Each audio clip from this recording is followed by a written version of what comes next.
Bismillahirrahmanirrahim. Assalamualaikum warahmatullahi wabarakatuh.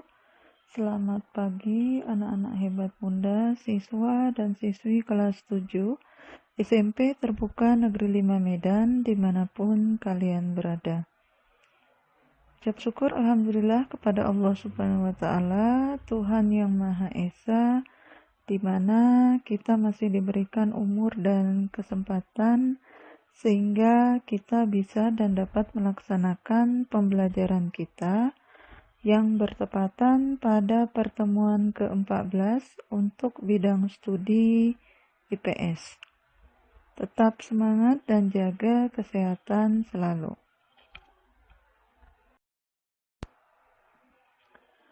Pada pertemuan ke-14 kali ini, materi pembelajaran kita adalah bab 2, interaksi sosial dan lembaga sosial, di mana A.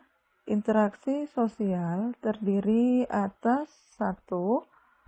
Pengertian dan syarat interaksi sosial. Kedua, bentuk-bentuk interaksi sosial. Baiklah, kita mulai saja materi pertemuan ke-14 kita.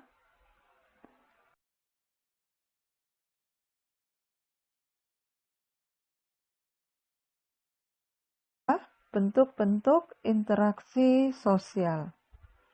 Interaksi sosial dapat terjadi dimanapun dan kapanpun, serta dilakukan oleh siapapun tanpa mengenal usia, status sosial, dan pendidikan. Hal itu terjadi karena manusia hidup selalu berinteraksi dengan orang lain. Di dalam kehidupan sehari-hari, kamu bisa melihat seseorang atau sekelompok orang, baik di lingkungan keluarga, di jalan, ataupun di kantor, dan di mana saja melakukan interaksi sosial. Mereka berinteraksi sosial dalam bentuk yang beraneka ragam. Ada beberapa bentuk interaksi sosial di dalam kehidupan masyarakat, yaitu sebagai berikut. A. Proses-proses yang asosiatif. Proses ini terjadi apabila seseorang atau sekelompok orang melakukan interaksi sosial yang mengarah kepada kesatuan pandangan. Proses ini terjadi atas 3 bentuk, yaitu kerjasama, akomodasi, dan asimilasi.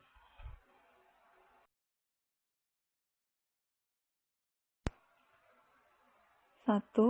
Kerjasama. Kerjasama di sini dimaksudkan sebagai suatu usaha bersama antara orang perorangan atau kelompok manusia untuk mencapai satu atau beberapa tujuan bersama. Bentuk kerjasama ini dalam masyarakat Indonesia dikenal dengan istilah gotong royong. Gotong royong pada dasarnya mencerminkan suatu interaksi sosial di dalam masyarakat Indonesia dalam wujud kerjasama. Dalam pelaksanaan kerjasama, ada 5 bentuk kerjasama, yaitu kerukunan, bargaining, kooptasi, koalisi, dan joint venture.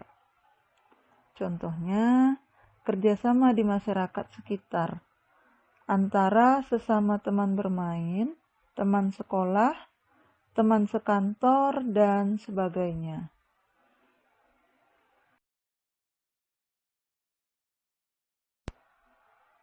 Dua, akomodasi.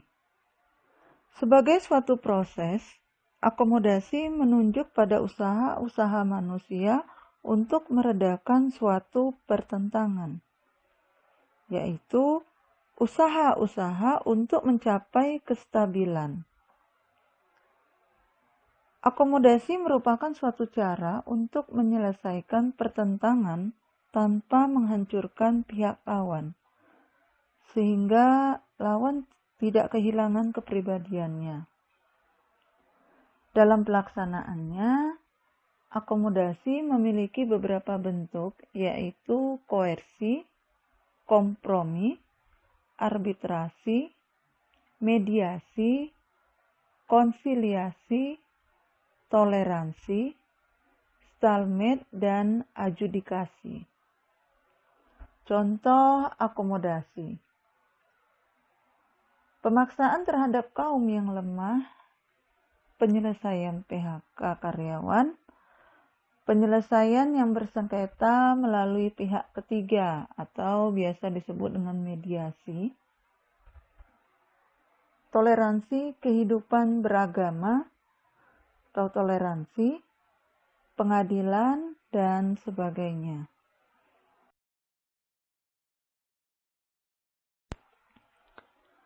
Tiga, asimilasi. Asimilasi merupakan cara-cara bersikap dan bertingkah laku dalam menghadapi perbedaan untuk mencapai kesatuan dalam pikiran dan tindakan. Proses asimilasi dapat dengan mudah terjadi melalui beberapa cara, antara lain dengan sikap toleransi, sikap saling menghargai orang lain dan kebudayaannya, persamaan dalam unsur-unsur kebudayaan, serta perkawinan campuran. Contohnya adalah orang-orang dari Tiongkok yang tinggal di Indonesia. Warga Tiongkok yang sudah lama tinggal di Indonesia akhirnya bisa berbahasa Indonesia dengan sangat fasih. Namun, dialek yang mereka biasa pakai untuk berkomunikasi sudah tidak asli lagi, karena sudah tercampur dengan bahasa Indonesia. Dalam hal makanan misalnya, bakso makanan yang dibawa oleh orang Tiongkok, kemudian lama-kelamaan diakui sebagai makanan orang Indonesia yang dibuat dari daging sapi, ayam, dan sebagainya.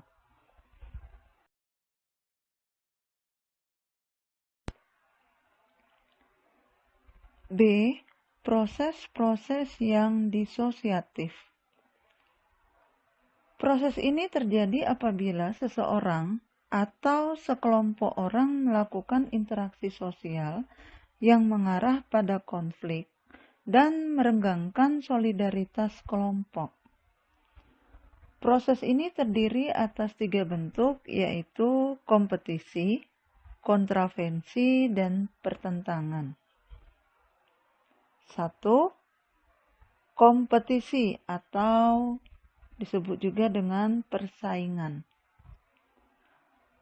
Kompetisi adalah suatu proses individu atau kelompok yang bersaing untuk mencari keuntungan melalui bidang-bidang kehidupan tertentu.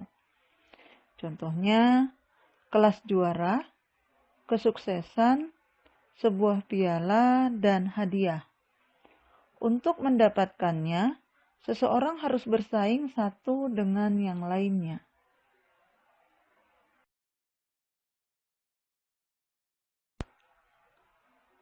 Di dalam persaingan ini ada 2 jenis, yaitu persaingan yang bersifat pribadi dan persaingan kelompok. Kompetisi pribadi melibatkan satu individu dengan individu lain yang secara langsung bersaing untuk mendapatkan sesuatu.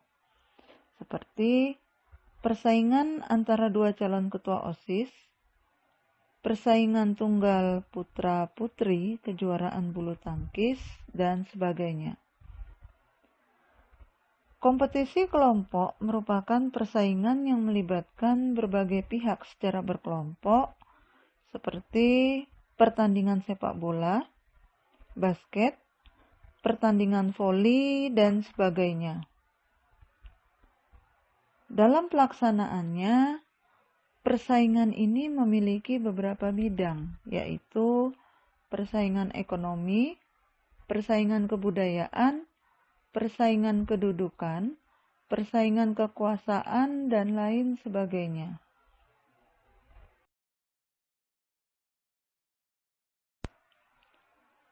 2. Kontravensi.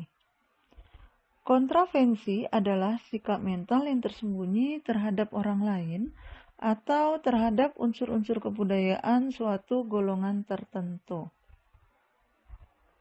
Kontravensi ini ditandai oleh gejala-gejala adanya ketidakpastian mengenai diri seseorang dan perasaan tidak suka yang disembunyikan, kebencian atau keraguan terhadap kepribadian seseorang. Contohnya, OSIS di sekolahmu mempunyai suatu rencana, tetapi kelasmu kurang setuju terhadap rencana tersebut, sehingga berkembang rasa tidak suka atau benci, namun masih disembunyikan. Contoh lainnya, kontravensi bisa jumpai di dunia politik. Di mata masyarakat, para politikus tampak akrab. Namun, terdapat sikap-sikap lain yang tersembunyi di antara mereka. Sikap tersebut dapat berubah menjadi kebencian, tetapi tidak sampai menjadi pertentangan atau pertikaian.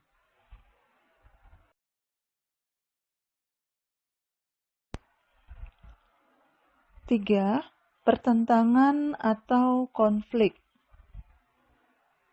Pertentangan atau konflik adalah suatu proses di mana individu atau kelompok berusaha untuk memenuhi tujuannya dengan jalan menentang pihak lawan yang disertai dengan ancaman dan kekerasan.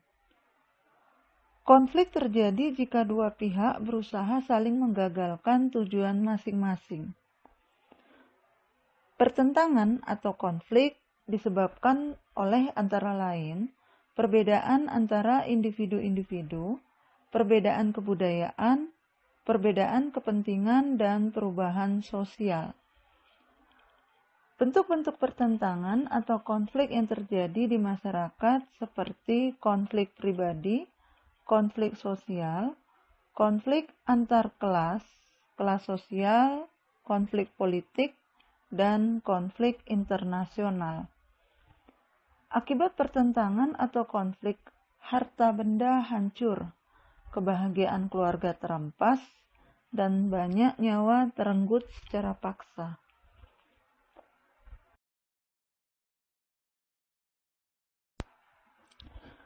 Itulah materi kita pada bab 2, interaksi sosial dan lembaga sosial.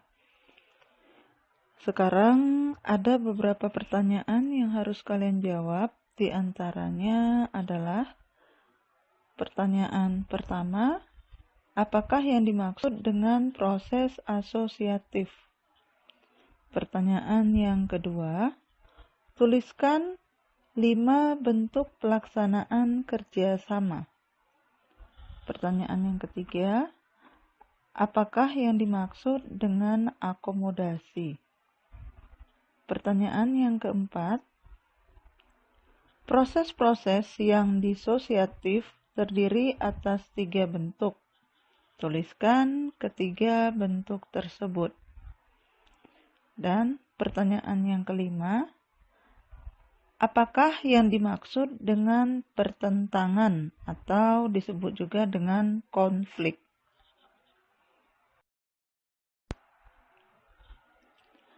Demikianlah yang bisa saya sampaikan untuk materi pembelajaran kita pada pertemuan ke-14 kali ini. Terima kasih karena telah mengikuti pelajaran ini. Kurang dan lebihnya saya mohon maaf. Terima kasih juga atas perhatiannya.